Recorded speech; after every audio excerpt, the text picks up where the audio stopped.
देश के बाकी राज्यों के साथ कदमताल करते हुए हरियाणा ने भी इस आम चुनाव में वोटिंग को लेकर खास उत्साह नहीं दिखाया। चुनाव आयोग की ओर से जारी ताज़ा आंकड़े के मुताबिक राज्य में सभी 10 सीटों पर कुल 64.80% मतदान हुआ, जो कि 2019 के 70.34% मतदान के मुकाबले करीब 6% कम है। कम वोटिंग के पीछे कोई प्रदेश में इन दिनों पड़ रही प्रचंड गर्मी को वजह बता रहा है, तो कोई इसे नेताओं के वादे से लोगों के मोह भंग से जोड़कर देख रहा है। खैर, वजह जो भी हो, लेकिन कम वोटिंग प्रतिशत ने सियासी दलों में बेचैनी जरूर पैदा कर दी है। उन्हें डर सता रहा है कि मतदान केंद्र तक न पहुंचने वाले कहीं उनके आधार वर्ग के मतदाता तो नहीं। हरियाणा में पिछले 2 बार से एक तरफा वोटिंग हो रही थी, जो इस बार नहीं है। अधिकांश सीटों पर बेहद कड़ा मुकाबला देखा जा रहा है। 2019 में क्लीन स्वीप करने वाली बीजेपी के ज्यादातर प्रत्याशियों के पसीने छूट रहे हैं। 8 सीटों पर सीधा मुकाबला। हरियाणा में इस बार लगभग सभी सीटों पर बीजेपी और कांग्रेस के बीच सीधा मुकाबला है।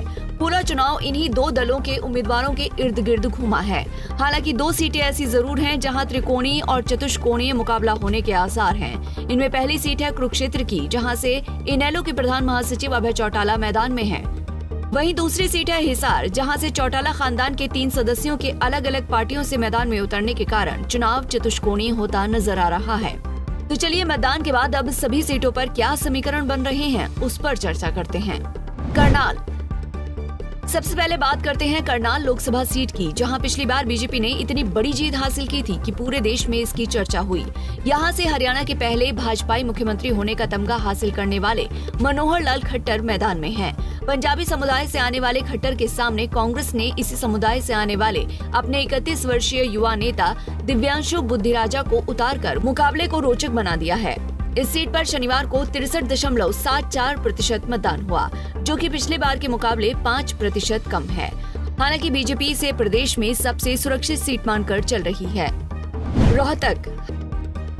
हरियाणा की दूसरी हाई प्रोफाइल सीट, जिस पर बाकी देश की भी नजर है, वो है रोहतक, जिसे हुड्डा परिवार का गढ़ माना जाता है। इस सीट ने हुड्डा परिवार की तीसरी पीढ़ी को संसद पहुंचाया है, लेकिन 2019 में बीजेपी की आंधी में कांग्रेस का ये मजबूत गढ़ भी ढह गया था। हालांकि कांग्रेस के लिए राहत की बात ये रही कि मार्जिन बेहद कम रहा था। बीजेपी के अरविंद शर्मा ने दीपेंद्र हुड्डा को 7500 वोटों से हराया था। इस बार फिर दोनों आमने सामने थे। इस सीट पर शनिवार को 65.68% मतदान हुआ है। पिछली बार 2019 में यहाँ 74.4% मतदान हुआ था। रोहतक में इस बार शहरी मतदाताओं में वोटिंग को लेकर कम उत्साह दिखा। वहीं ग्रामीण इलाकों में जमकर वोट पड़े।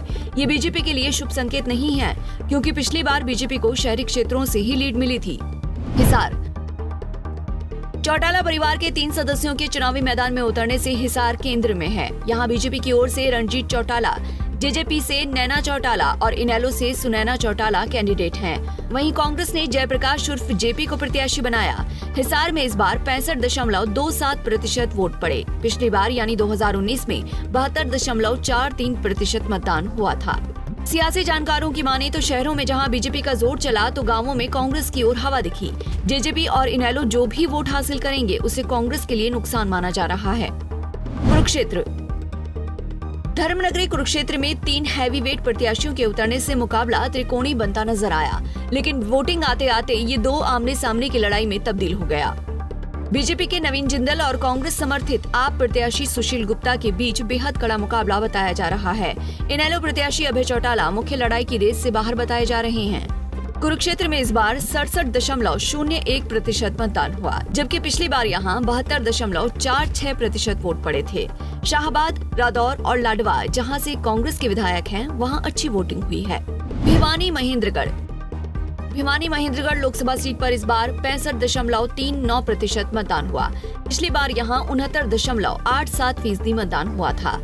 इस सीट पर मुख्य मुकाबला 2 बार से जीत रहे बीजेपी के चौधरी धर्मवीर सिंह और कांग्रेस के रावदान सिंह के बीच में है। भिवानी, जहाँ से बीजेपी के विधायक हैं, वहाँ मतदान बहुत कम हुआ है। वहीं रावदान सिंह, जिस अटेली महेंद्रगढ़ सीट से विधायक हैं, वहां अच्छी खासी वोटिंग हुई है। खाप पंचायतों के प्रभाव वाले बाढ़डा में भी अच्छी वोटिंग हुई है। खापों ने खुलेआम बीजेपी का विरोध किया था। किरण चौधरी के हलके तोशाम में भी करीब 8% मतदान घटा है। सिरसा।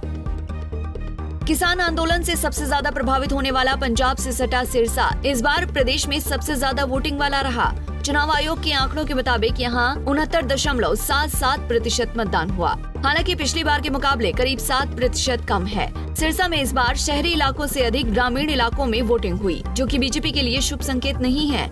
यहाँ बीजेपी के अशोक तंवर और कांग्रेस की कुमारी शैलजा के बीच मुख्य मुकाबला है। अम्बाला। सिरसा के बाद अम्बाला हरियाणा की दूसरी रिजर्व सीट है। यहाँ 67.34% मतदान हुआ है। 2019 में 71% वोटिंग हुई थी। यहाँ भी शहरों के मुकाबले ग्रामीण इलाकों में भारी वोटिंग देखने को मिली। बीजेपी विधायकों वाले हलके में कम मतदान देखने को मिला, जिसकी अंदर खाने काफी चर्चा हो रही है।